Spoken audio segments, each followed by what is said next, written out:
protests in Israel against the government's contentious judicial reforms are continuing unabated. They have now entered their 6th week and are growing stronger as the government shows no signs of rolling them back. US envoy to Israel has also cautioned upon proceeding with the reforms. Thousands of protesters returned to the streets of Tel Aviv on Saturday, holding Israeli flags. The demonstrators reiterated their demand to roll back the reforms, which they say has put the future of Israeli democracy at stake. The marches have defied expectations by attracting massive crowds on a weekly basis since early January. These protesters say that revolting against the reforms is important to protect the democratic nature of the country.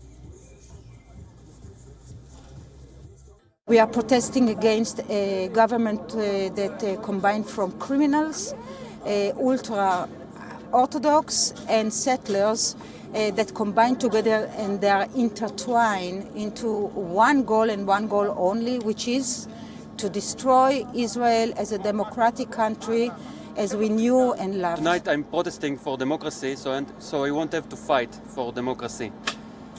There are attempts to destroy the Israeli democracy in order to make some sort of tyranny, maybe in order to allow some politicians to avoid being thrown to jail, maybe to cause some atrocities that we can only imagine that will come in the time near if everything will go bad.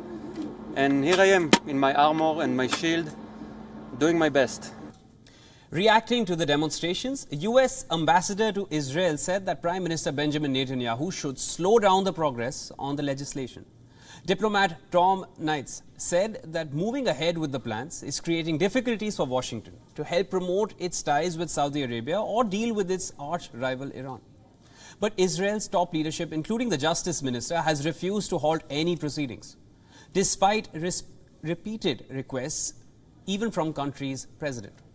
As per reports, Israeli parliament on Monday might hold the first of 3 votes on a bill that would increase the government's sway in selecting judges. It would also limit the Supreme Court's power to strike down laws or rule against the executive.